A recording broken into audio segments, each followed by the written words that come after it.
Imagine being the last group of humans who will ever truly know what the world felt like before it went binary. If you were born between 1977 and 1983, you aren't just a demographic footnote. You are a psychological anomaly. You possess a hybrid consciousness, a unique mental hard drive that Gen X and Millennials literally cannot replicate. You are the only ones who remember the analog silence of a world without the internet. Yet you are the very same people who built the digital adulthood we all inhabit today. But there is a hidden cost to living on this bridge. A specific, recurring cognitive dissonance explains why you feel perpetually out of place in modern culture, and why your specific birth window holds the secret to a type of psychological resilience the rest of the world is desperately trying to relearn. You've been told you're just a micro-generation, but the truth about the Xennial identity reveals a startling reality about how our brains were rewired in real time, and why you might be the only ones equipped to survive what's coming next.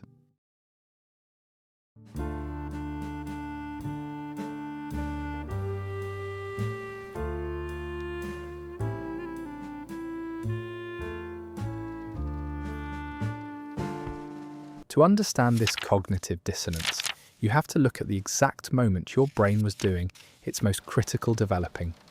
If you are a Xennial, your foundational neurodevelopmental stages, your childhood and early adolescence, happened entirely offline.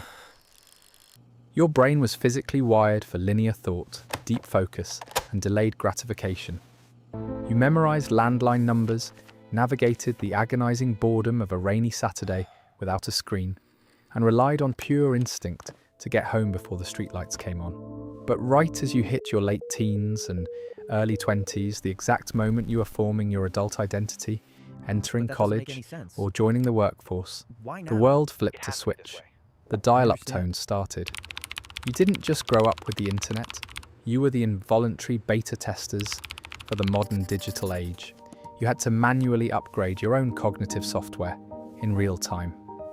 You integrated the first cell phones, AOL Instant Messenger, and early social media into your adult lives without letting them completely hijack your foundational analog wiring.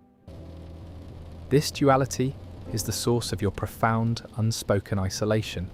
Sociologists have spent years trying to shove you into demographic boxes that fundamentally do not fit.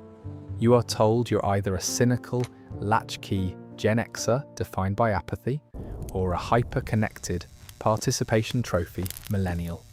You are neither. You are the Oregon Trail generation, feeling a quiet, low-grade exhaustion from having to constantly translate between the analog purists and the digital natives. You speak both languages perfectly, yet you belong to neither country. For decades, experts assumed this straddling made Xennials chronically fractured, a lost demographic suffering from a permanent generational identity crisis. But what if they were looking at the data upside down? What if that lifelong feeling of not belonging isn't a symptom of displacement at all? What if, neurologically speaking, Xennials aren't a bridge? What if you're the firewall? Think of a firewall. It filters out the malware. It decides what gets through and what gets blocked. That is exactly what your brain is doing in the modern attention economy.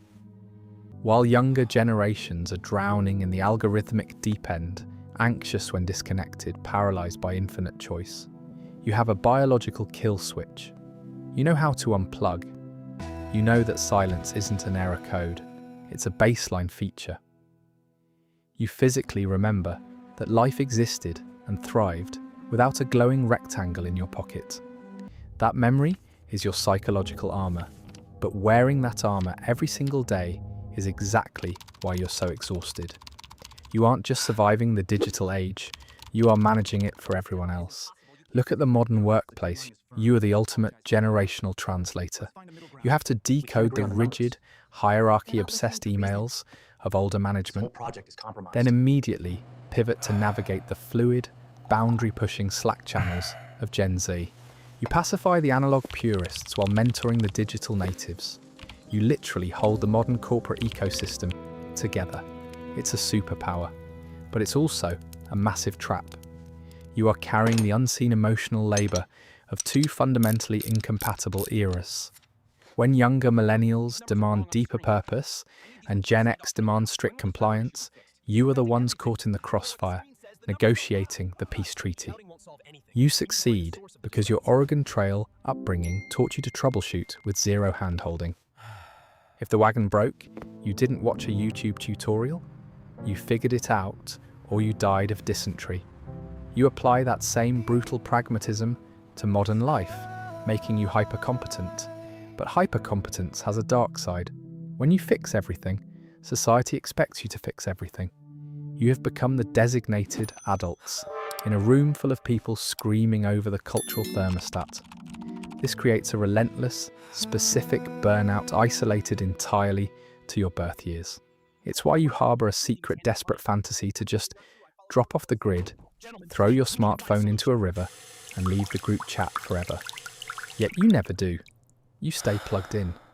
Why? Because your analog intuition is picking up on a massive red flag about where technology is heading next. You see the looming shadow of an entirely synthetic future. As artificial intelligence, deepfakes, and spatial computing threaten to erase the final boundary between the physical and the virtual, a profound crisis of reality is quietly unfolding. The digital natives are entering this new frontier without an anchor. They have never known a world where the screen wasn't the primary source of truth. The older generations, meanwhile, are fundamentally overwhelmed by the sheer velocity of the change. But you see the Matrix for exactly what it is, because you physically remember the world before it was built. This is the red flag your intuition is screaming about, and it is exactly why your hybrid consciousness is the ultimate survival tool for the coming decade. When society can no longer trust what it sees, hears, or reads online, the most valuable currency on Earth will not be data, connectivity, or influence. It will be the ability to verify reality. It will be the capacity to log off, walk outside, and know intrinsically that you still exist. You are the guardians of the analog memory. That secret resilience the rest of the world is desperately trying to buy back through digital detox retreats. And mindfulness apps isn't a hack for you. It is your native operating system. You hold the blueprint for how to use technology as a tool rather than a master. When the digital noise finally reaches a deafening pitch, the world won't look to the influencers or the tech billionaires for a way out. They will look to the firewall. They will look to the Oregon Trail generation. You are not a lost demographic. You are the anchor. And your greatest legacy won't be the digital world you helped build. It will be the real world you teach us how to remember.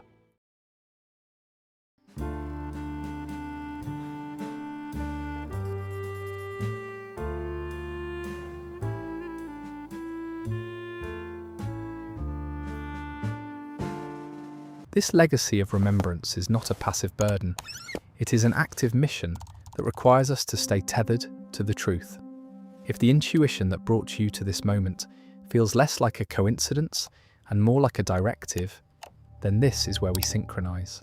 By subscribing, you aren't just following a creator, you are reinforcing the firewall and ensuring that the signal of the real world remains audible above the rising digital static.